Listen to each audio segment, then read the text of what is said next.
Well, good afternoon. I hope you're all well. This is Kirsty and I'm taking you to a different room in my house today. This is what I like to call my sewing room. This is what my eldest son likes to call his bedroom. But he's away at university just now. He's in his 4th year.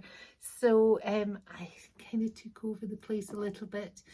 He was back this last weekend and he trips over all my sewing stuff just so he can have a sleep in his bed and some of the plants as well. But he doesn't mind, I think. So what we're going to do today is have a look at a couple of projects I've got on the go. Now, I've done quite a few different types of quilt in the past. Quilting is what I love doing up here. And so I'll put up some pictures of some previous quilts that I've done. I love the patterns of the Missouri Star Quilt Company, if you've ever seen them on YouTube. They're quite fabulous. And this is based on one of their patterns. And I love watching Angela Walters and all sorts of people. There's some great designers out there and lots of great people for inspiration. So I have a friend at work who is not about to, in a few months, have her second baby. And I thought it was a great opportunity to make a quilt for the wee baby, for the new one. And they found out it was going to be a boy. And although they're not that bothered about sticking to traditional colours, and neither am I did feel like I didn't have the right kind of material in my stash. So while I was waiting for the material I ordered to arrive, I did it with a set of quite vibrant pinks I had, just to try the pattern, to see how easy it was or how difficult it was. So I put it together with this, you use 2.5-inch strips, and I had some that had pink flamingos on them, so I used those. And I actually loved the way it started looking. I'm not finished it. I'm going to show you how I'm doing it. So I thought it might be an idea if I use the quilt that I'm making for the new baby. He's got a slightly older sister who's 2 or 3, I think, and perhaps she'd like the other quilt, or they could mix and match, whatever they fancy. So what I'll do is I'll show you what they look like at the moment, and then we shall do some taking you through how to cut the pieces, how to put them together. It's a kind of pinwheel quilt, and they did it recently on the Missouri Star, what they call the triple play, where the 3 wonderful ladies get together and they each do a take on one style of quilting or one template or one type of pattern. And so this was actually Jenny's quilt that I really liked, and I thought might be good for this baby quilt. So we'll have a wee look just now and you can see what you think. Okay, so this is a pattern as it stands at the moment, in the greens and the blues that I've been doing. I haven't got too many squares at the moment, but you can see the pinwheel design and how it comes in between all the other squares. So there'll be another full, where are we, pinwheel up here, another one over here, down here, over this side.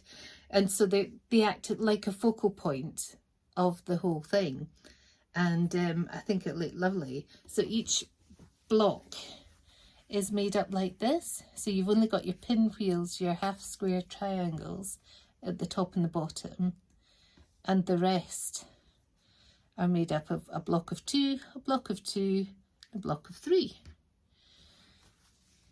Like that. Pop that back together. So this was the material I got. Lots of different sort of interesting botanicals.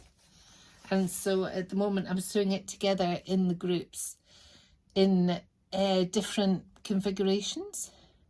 So just to let you see, get rid of these ones just now.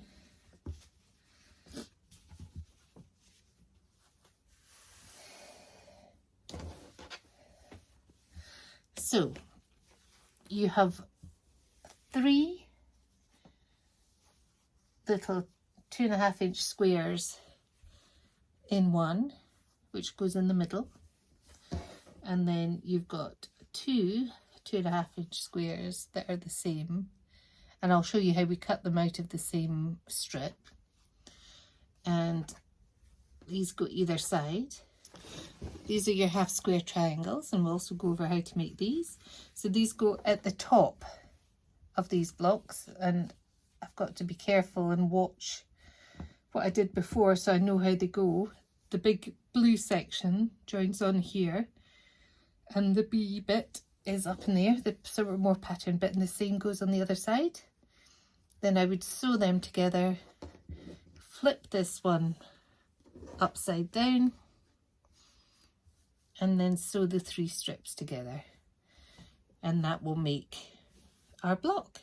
So here's a wee look at the pink one that I made, or that I am making. I made it as a trial just to try out the pattern, and I liked it so much I thought I'm going to put that together as an actual quilt. I've not decided how wide or tall to make it yet, and I think that will come to me once I've made enough squares. I'll think, yeah, that's enough, we'll stop it there. It's only a wee quilt for a baby, maybe for a pram or for, you know, bed, or just to lie on while they get their nappies changed or whatever, you know. So it doesn't have to be massive by any means. But you also have to think when it gets sewn together, you're going to lose 1/2 inch on each side. So it's going to, you know, shrink, if you like, when you put it together anyway. So you need to make it just a wee bit bigger than you think. So this is the pink version, which is coming on great. And similar situation, we have, let's put this to one side. You've got your strips of 2 and a strip of 3. I don't think I've got 2 the same as that actually. Slightly different. So we've got flamingos. You try, well, I would try personally not to match up the same pattern, just because, you know, it's too matchy. It looks too blocky in the final thing. So you could turn that round like that and that round like that. I think you're going to end up with upside down flamingos no matter what you do. But this is kind of what we're going for. Okay, to go back to the green, you choose 3 strips that you like the look of. Now these aren't out of a standard jelly roll of, you know, 2.5-inch strips. As you can see, they're much shorter. I just bought them online, but they're actually quite good handleable size, if that's a good thing. So just have a wee play about, see, you know, what design you like with which pattern. I like doing quite a variety. Oh, what's that? Is that like Pikachu or something? That's unusual. Let's have a look. That one's the same. Let's see. So I think the 3 that we'll choose that look a bit different.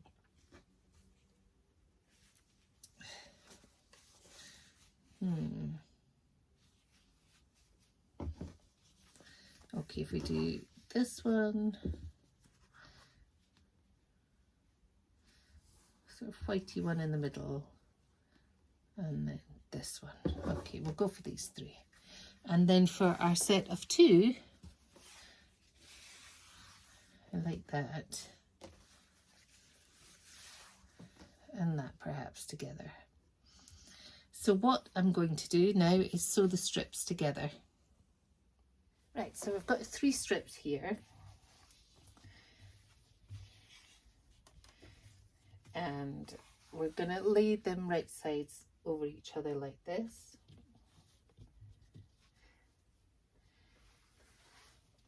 Make sure they match up. You can adjust it while it's in the sewing machine as well. You're always best to keep adjusting it. I'm going to put it under the foot, and I'm going to do my 1/4 inch seam. Now I do have little guidelines down here which help me with that, and I've got a 1/4 inch foot which also helps me with this.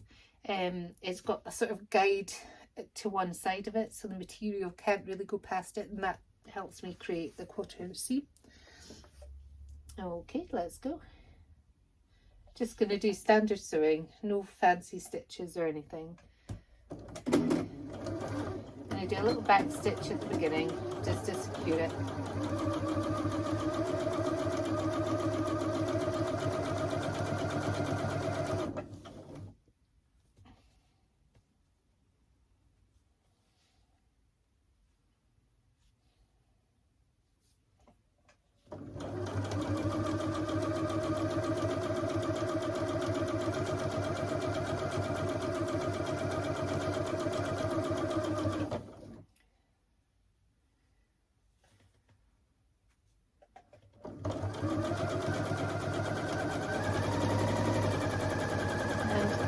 A little back stitch near the edge as well. There we go. So that's our first 2 pieces joined together, as you can see. Now we'll join our other piece, right sides facing along this side. There we go. Pop it in the sewing machine. There we go.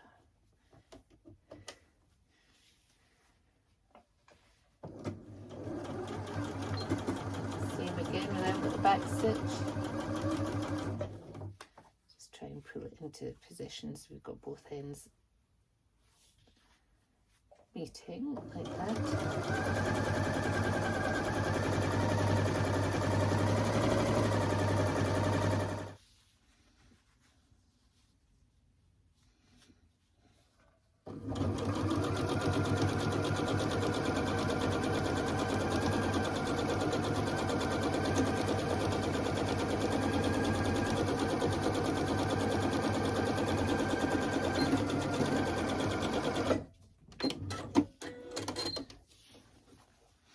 There we go.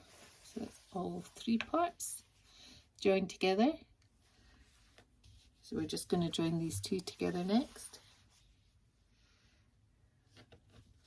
Right sides together, down this side.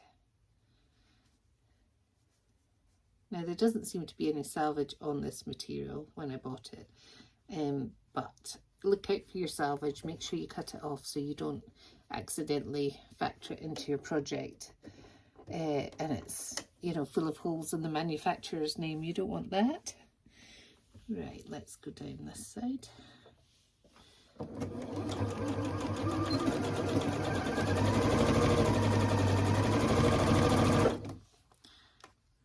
to make sure it doesn't bump up. Something very therapeutic about just stitching straight lines. I really enjoy it.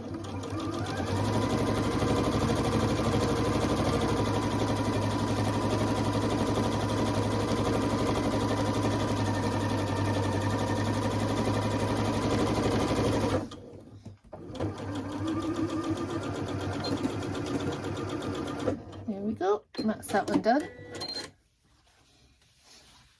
So that's our 2 strips sewn together, right side facing. We'll iron them all in a minute. Make sure they're all lying flat. Okay, so now we're on to the actual bit that makes the pinwheel. So I've got my lovely bees and strawberry material, and I've got a blue sort of sky boutique, which I think is really nice, that I've used a few times on different projects.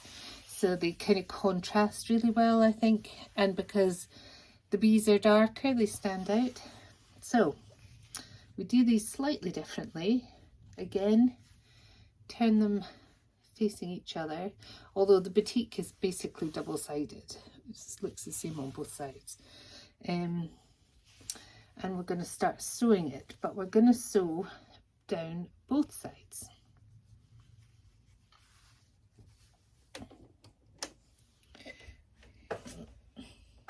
Making a tube, if you will. There we go.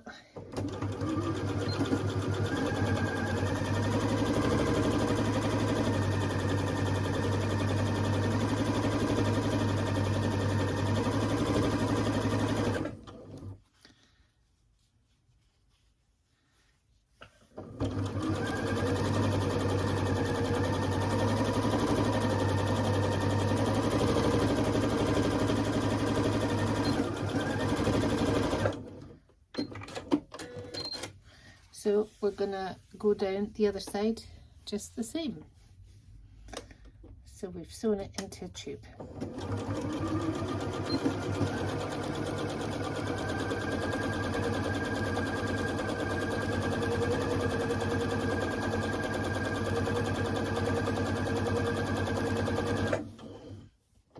It looks like it's getting bumped up a bit. We can smooth it out.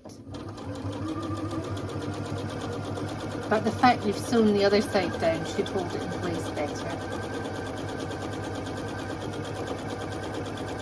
There we go.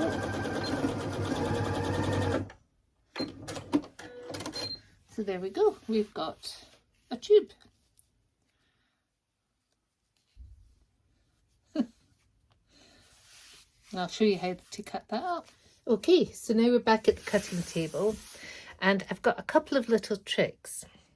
Move this up here a wee bit. There we go. A couple of little tricks I use here, a couple of little tricky tools which help me, but I'm sure you can do them without it. You don't need to spend any money on this, but it is good to have things that are helpful.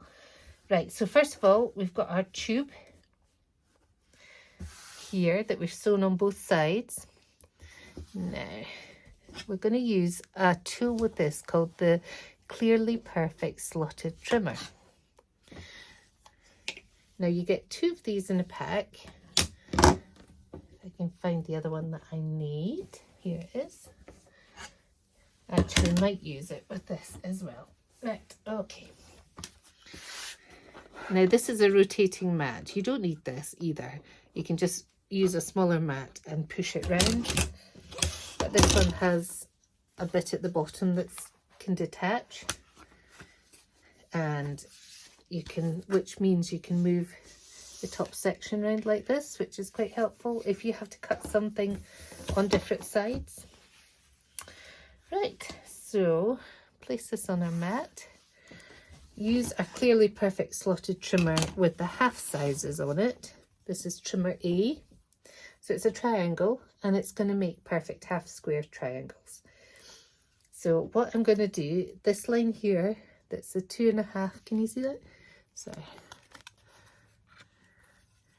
Might need something behind it. Try it like this. Okay. So this line here, yes, there, 2.5 inch line. And this is the one that we want, and we're going to place it along our stitch line here. So the 2.5 is going on the stitch line, and then we're going to push it down, and using our rotary trimmer we're going to trim up one side. We're going to cut out our little knobbly end there. Then we're going to move our rotating mat round like that, cut down the other side, make sure it's completely cut off, and then put it back and cut our little nobule bit out. Nobule's not a word, is it? Nubbin bit like that. So you've cut off these little ends, and you've got your perfect half square triangle. So all you do, you turn it over for the next one.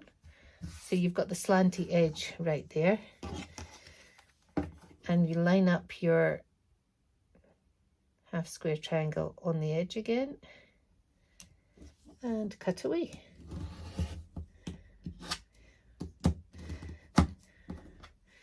And then you could just spend an evening just cutting out your shapes that you need, or your pieces that you need, and then do your sewing on another night, or do a bit of each, depending how you like to work. So I'm going to cut all of these that I can get out of this tube, and then we shall go on to cutting the other sections.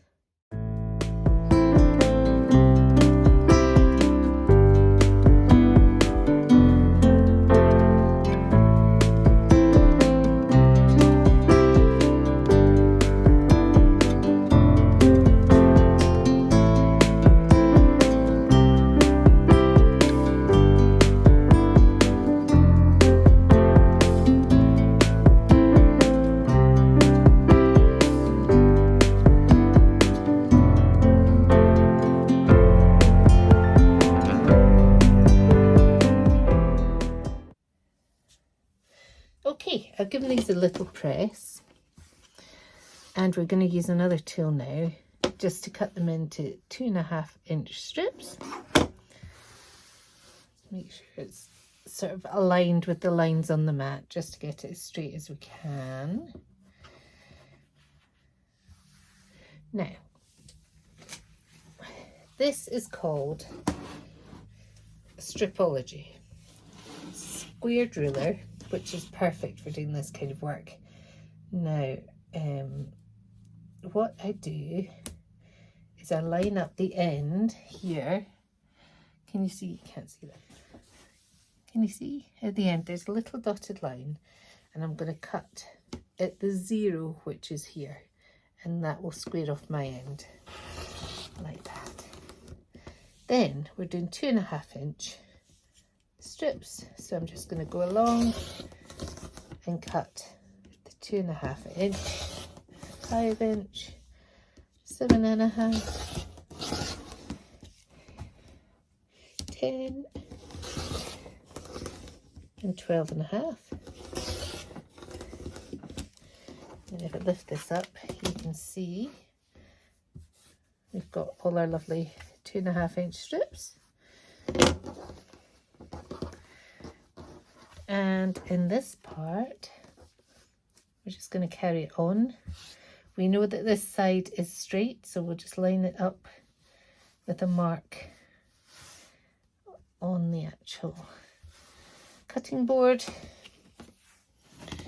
So we're going to place that on the 0, that side.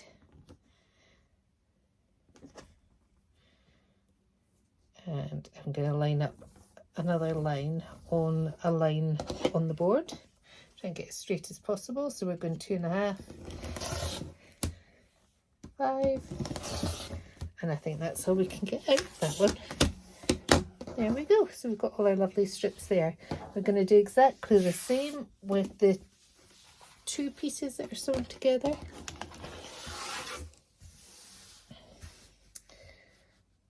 Line it up as much as it can be. Material is always going to buckle a little bit. There we go. Just get it straight as you can be. Fabulous. Place our stripology here, using our dotted line to cut off the end. Gives us about 1/4 of an inch, I think, from the 0 mark, just to get rid of any scraggy ends. Then 2.5, 5, 7.5, 10, 12.5. There we go, we've got all our bits here. And again, we're just going to do the last wee bit here.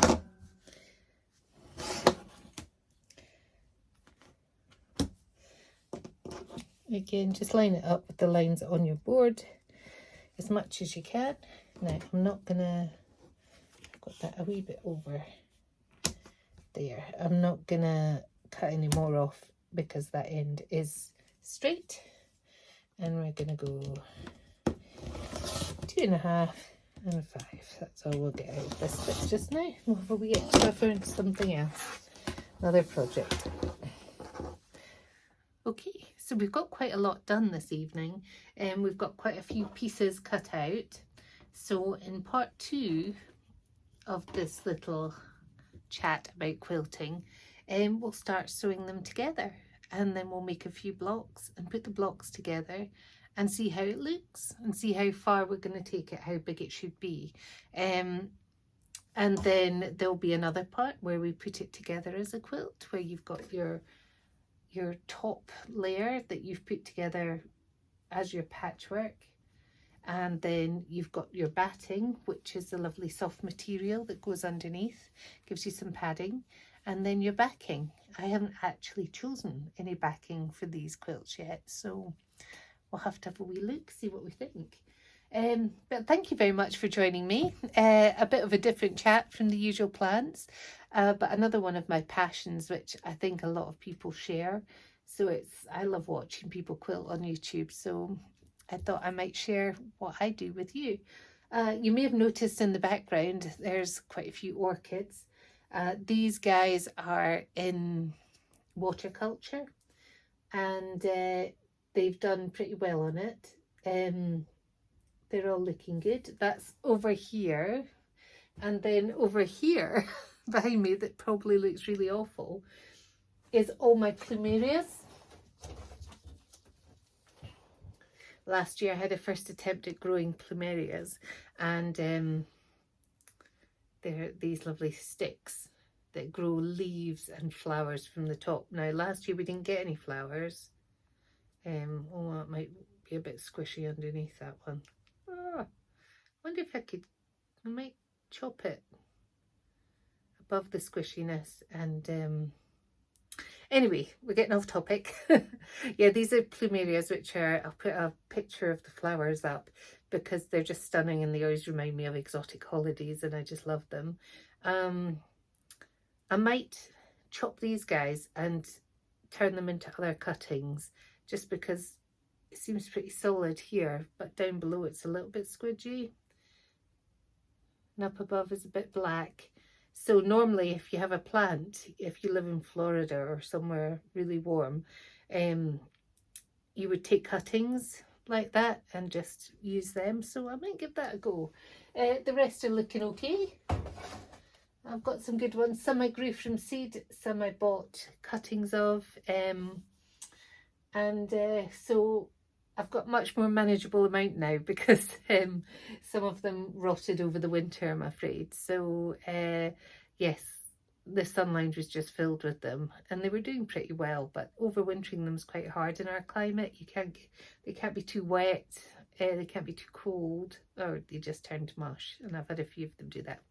Anyway, enough of the plants. Back to the quilting. As I say, what we'll do, our next step is ironing all our pieces, putting them together to make the blocks, and then fitting the blocks together to make the quilt top.